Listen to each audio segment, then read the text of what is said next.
Brazil has been one of the nations at the heart of the football culture for decades, not just from a national team perspective too, but also culturally. If you think about all the videos you've seen of people playing with footballs on the beaches, people playing with footballs in the favelas, in the streets, Brazil has been an absolute staple in the football community forever. From the iconic yellow kits and blue shorts to all the legendary players that have worn that shirt over the years, from Pele to Ronaldo, not that one, yes, that one, to Ronaldinho, to Kaká, no, not that one, yes, that one, to Neymar, and more recently Vini Jr., Brazil has been synonymous with football for decades. They are arguably the most successful national team when it comes to football. They have the most World Cup wins with 5. They're the only nation to compete at every World Cup that's been held. They have 9 Copa America wins, 5 of them coming since 1997. However, since about the late 2000s to early 2010s, Brazilian football has had a little bit of a fall from grace. The results of the national team have been subpar, especially compared to the standard that their predecessors set. And so I kind of wanted to just take a look at why that was. But in order to put their drop-off into context, I think it's important to understand the heights they reached and how they got there in the first place. So we're going to go way back, all the way back to the beginning. It's reported that football was introduced to Brazil by Charles Miller, who's the son of a British expat in the late 1800s, around 1894. Although there are conflicting reports that it could have been some other Scottish guy around the same time who was hosting informal matches. I don't know. Either way, some British guy showed Brazilians football in the late 1800s. At first, the game was mainly played by the societal elites, and it was played sort of what I would describe as the British way, which is boring. The game was originally played with very strict and rigid tactics and positions, which didn't really allow for any sort of freedom or creativity for many players on the field. Okay, it was kind of like a lot of British cuisine. It was just sort of bland and flavorless, no real spice to it.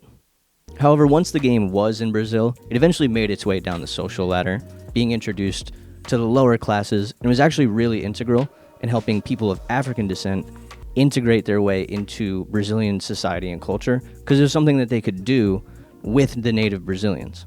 And the game the lower classes played was significantly different to the rigid, strict positional play that the upper class elites played. The lower classes played a much more free and creative style of play.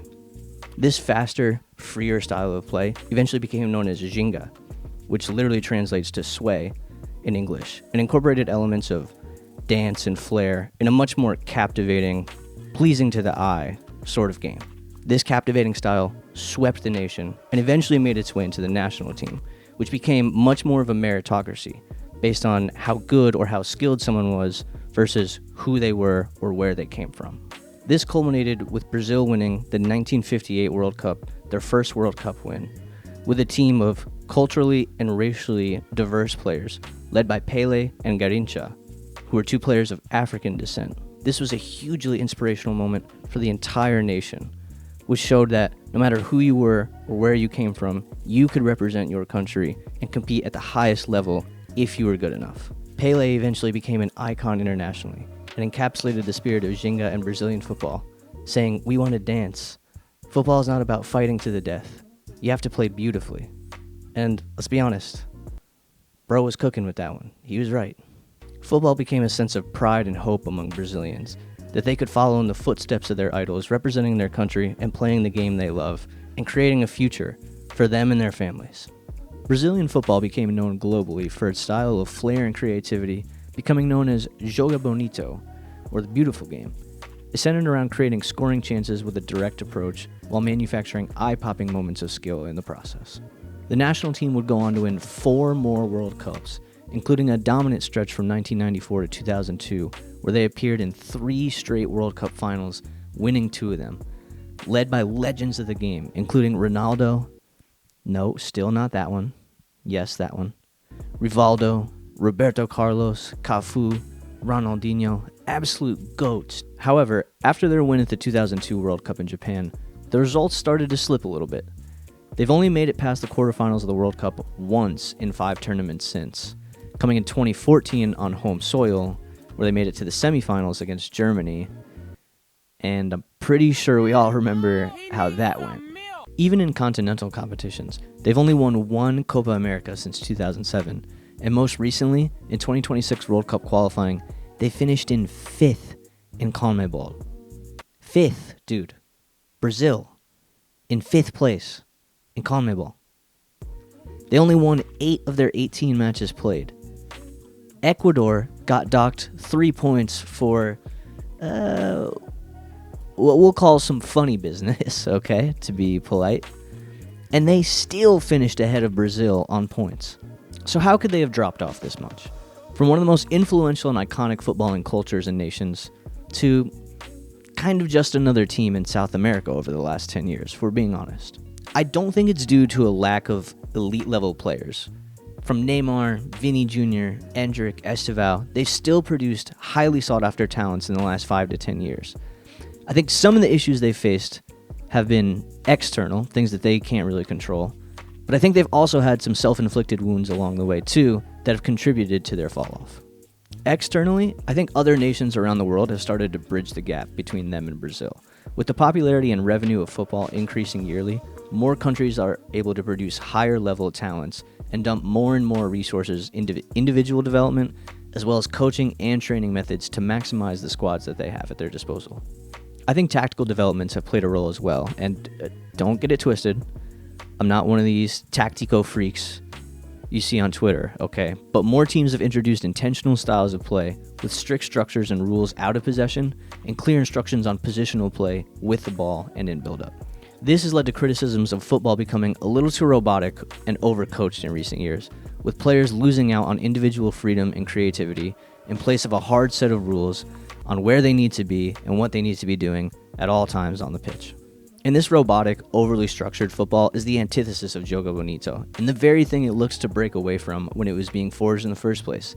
Instead of focusing on creating scoring chances and keeping an eye for goal, teams are focused on a more cautious approach, with being able to keep possession and not leaving themselves too exposed. And while this cautious, haram style of football can be a pain on the eyes, and it sucks sometimes, it is also effective at being able to let teams earn points against opponents with more quality than they have. I think there are some internal issues Brazilian football is facing too. One of them, in my opinion, being a lack of great managers from Brazil. Just think for a second. Who's the last great Brazilian manager that you can think of? Are there any Brazilian managers that are successful at a high level in Europe? Or at international football right now? And I think this is sort of a case of being a victim of your own success. The bar in Brazilian football is set so high due to past successes that anything less than consistent winning is really just kind of seen as a failure. This sort of mentality can lead to an overemphasis on results versus the actual style of play being used on the pitch. Managers who are worried about their job security are only going to focus on the results they're getting, regardless of the quality of football that's being played to achieve those results. This often leads to a more cautious, defensive approach being used by a manager, focused on not conceding goals, because the old adage in football, you can't lose if you don't concede. The trickle-down effect of this mentality can hurt the individuals, however, if they're only ever focused on being in the right positions and not making mistakes that can lead to chances against them. When you try to play front-foot attacking football, especially with younger players or lower-level pros, their quality obviously isn't the same as those guys that are playing at the highest level. So they're going to make mistakes. They're going to turn the ball over and lose possession, sometimes in dangerous areas that are going to lead to chances against. These mistakes can be costly in the moment, but they can also help a player's development by learning on the fly what they can and can't get away with the ball at their feet. These sorts of things need to be encouraged with young players to develop a well-rounded overall game, not punished for the potential scoring chances they can create against you. Players who are only focused on making safe, simple passes or playing the same structured patterns of play over and over and over again are never going to improve other areas of their game.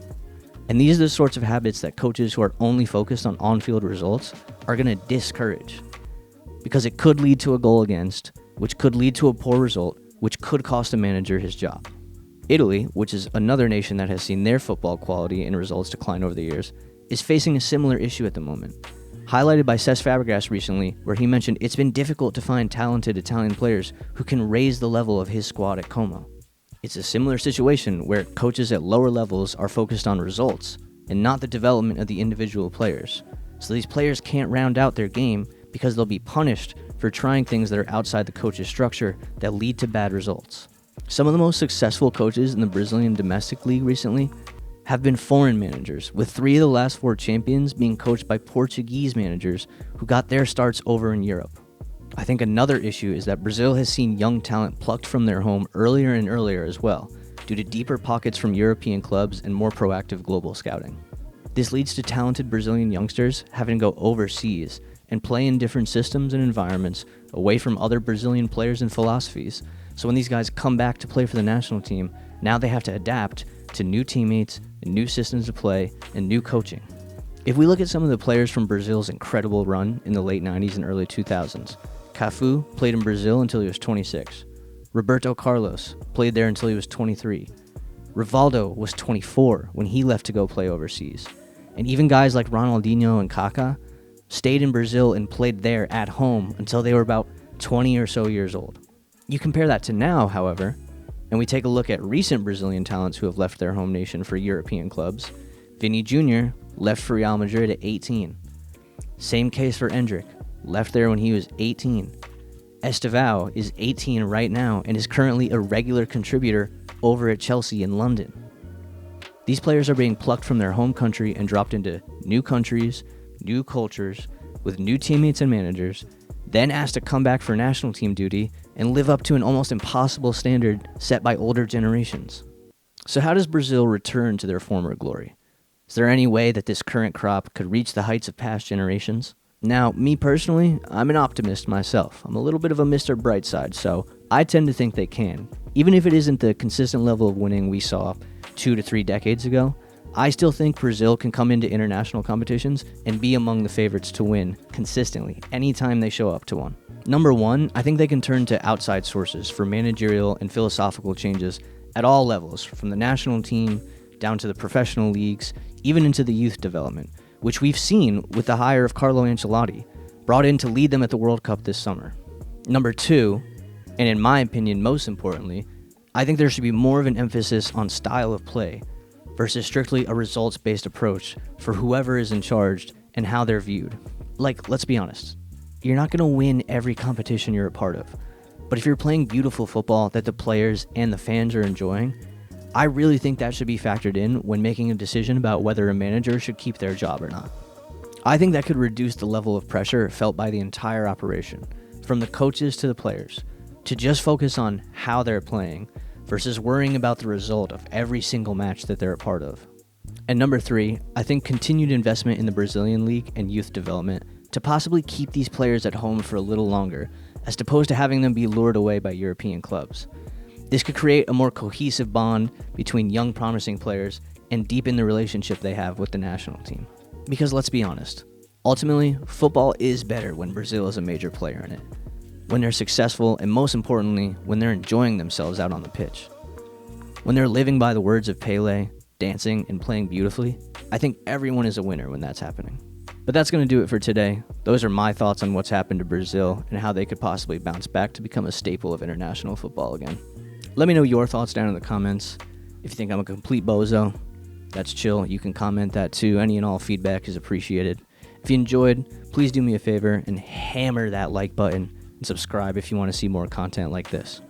I've hopefully got more videos coming in the future on all kinds of hogwash I want to yap about, but I think that's going to do it for today. I'll see you next time.